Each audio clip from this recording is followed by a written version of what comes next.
राम राम। नवरात्रे जैसा कि आप सभी जानते हैं 22 मार्च 2023 को शुरू होने जा रहे हैं और अष्टमी रहेगी 29 मार्च को और नवमी रहेगी 30 मार्च को। तो नवरात्रे हिंदू सनातन परिवार हर कोई मनाता है, माँ की भक्ति करता है, सात्विक रहता है और छोटी छोटी बातों का ख्याल रखता है ताकि उन्हें इस नवरात्रों में माँ दुर्गा का आशीर्वाद मिले। माँ दुर्गा जो है वह बुध ग्रह की देवी है, पूजनीय देवी है।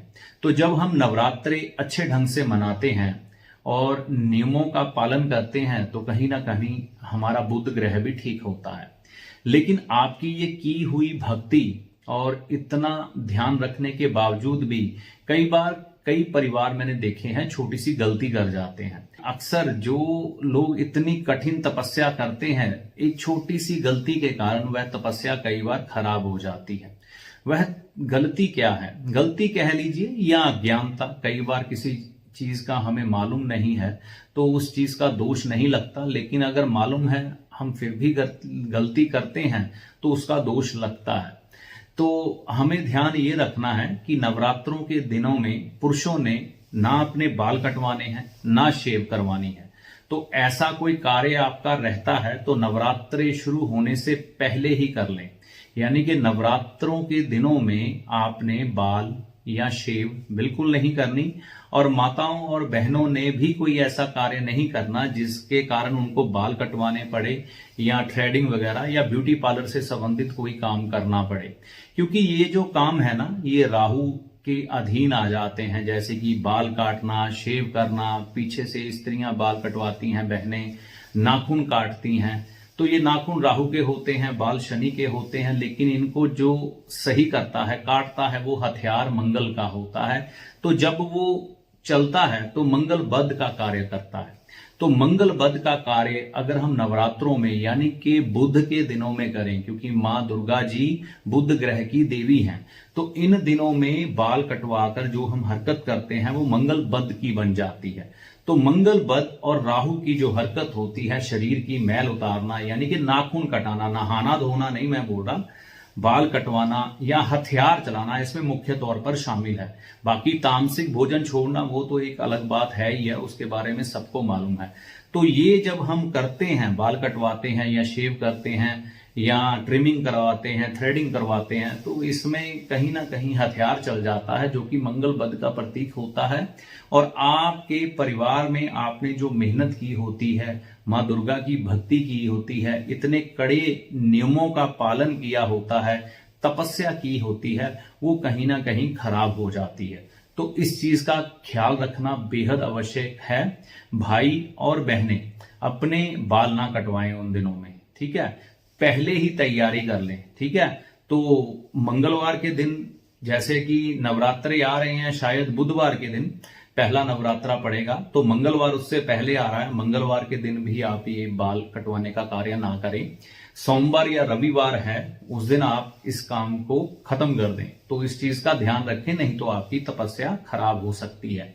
अब मेरी बहनों को और माताओं को एक चीज का ख्याल और रखना है कि नवरात्रों के दिनों में उन्हें अपने बाल खुले नहीं छोड़ने। आज के समय में एक परिवर्तन हो चुका है, वह ये है कि बाल खुले रखे जाते हैं। तो इन दिनों में बाल खुले रखना अच्छा नहीं होता। जो मेरी माताएं और बहनें हैं, इन्हें एक चीज का ख्याल और रखना है। नवरात्रि के दिनों में माताओं और बहनों को अपने बाल खुले नहीं छोड़ने। मान लीजिए उन्होंने स्नान किया, स्नान करने के बाद तुरंत बाल सुखाकर कोशिश करें कि जल्दी से जल्दी उन्हें किसी धागे से या रबड़ बैंड जिससे भी है वो बांध दे। खुले बालों की जो एक प्रथा या कहानी है वह जुड़ी हुई है महाभारत काल से। जैसा कि आप सभी जानते हैं, दुशासन ने कैसे द्रौपदी के बाल पकड़कर उसे भरी सभा में घसीटा था, अपमानित किया था नारी को, ठीक है? तो उसके बाद द्रौपदी ने सबसे मदद मांगी, लेकिन मदद किसी ने नहीं की। तो द्रौपदी ने उसी सभा में अपने बाल खुले छोड़ दिए थे और एक प्रण या कसम उठाई थी कि ये मैं अपने बाल उस दिन बांधूंगी जिस दिन दुशासन की छाती को चीर कर या दुशासन को चीर कर उसके लहू से मैं अपने बाल धोऊंगी।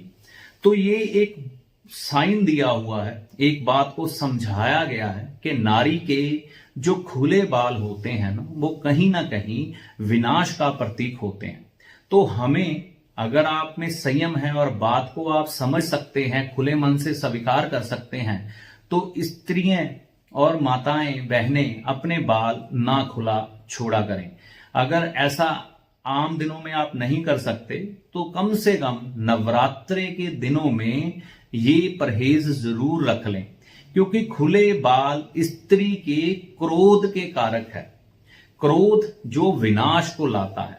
तो इसमें तो स्त्री का जो था किया गया था अपमान, ठीक है ना, द्रौपदी का। तो उसके बाद जो उसे क्रोध आया था, उस क्रोध की वजह से एक सिम्टम दिया था कि उसने अपने बाल खुले छोड़ दिए, और फिर आप जानते ही हैं कि कौरवों के सारे कुल का नाश हो गया था। तो ये वाली हरकत, यानी कि हम बाल, बहनें, माताएं नवरात्रों के दिनों में कम से कम खुले ना छोड़ें, क्योंकि ये नेगेटिव एनर्जी क्रिएट करता है और ऐसे कुछ हालात बनाता है कि उस परिवार में समय कष्ट का आ जाए, तकलीफों का आ जाए। क्योंकि द्रौपदी पर जब ये घटना बीती थी तो उस नारी को कष्ट ही आया था। तो भगवान श्री कृष्ण ने चलो उनकी लज्जा तो बचा ली, लेकिन जो वो उनका क्रोध था वह उनके खुले बालों में कई सालों तक झलका, जितनी देर तक उन्होंने दुशासन के खून से अपने बाल नहीं धोए। तो इस कारण ही बोला जाता है कि स्त्री को अपने बाल कभी भी खुले नहीं रखने चाहिए। इस चीज का विशेष तौर पर अगर आप नवरात्रों में ध्यान रखते हैं तो आपके द्वारा किया गया तप, जप, हवन और मां का पूजन हमेशा शुभ फलदायी होता है। ठीक है, मान लीजिए आपको पूजन का फल मिलना था इतना, मां की तपस्या का फल मिलना था इतना, लेकिन जब आप ये 2-3 बातों का ध्यान रख लेते हैं तो आपका फल बढ़ के इतना हो जाता है, क्योंकि हमने पूरे अनुशासन का ध्यान रखा। मंगल बुध और राहु को नवरात्रों में हमने बिल्कुल भी एंट्री नहीं दी कि वह हमारी तपस्या को भंग कर सके। तो इन चीजों का ध्यान रखकर आप अपने नवरात्रों को शुभ बना सकते हैं, मां दुर्गा की कृपा प्राप्त कर सकते हैं और बुध ग्रह को अच्छा करके भी उनका आशीर्वाद प्राप्त कर सकते हैं। और ये नवरात्रे इसलिए साल में 2 बार मनाए जाते हैं कि आप शक्तिशाली बने। कहते हैं जिसका बुध अच्छा हो गया तो फिर उसके सर पर ताज सज जाता है, जिंदगी में राजयोग मिलते हैं। तो इन बातों का ख्याल रख के आप अपने नवरात्रों को अच्छा बना सकते हैं और जीवन में शुद्धता बढ़ा सकते हैं। तो ऐसी आशा करता हूं ये वीडियो आपके लिए लाभदायक होगा। अगले वीडियो तक के लिए जय माता दी।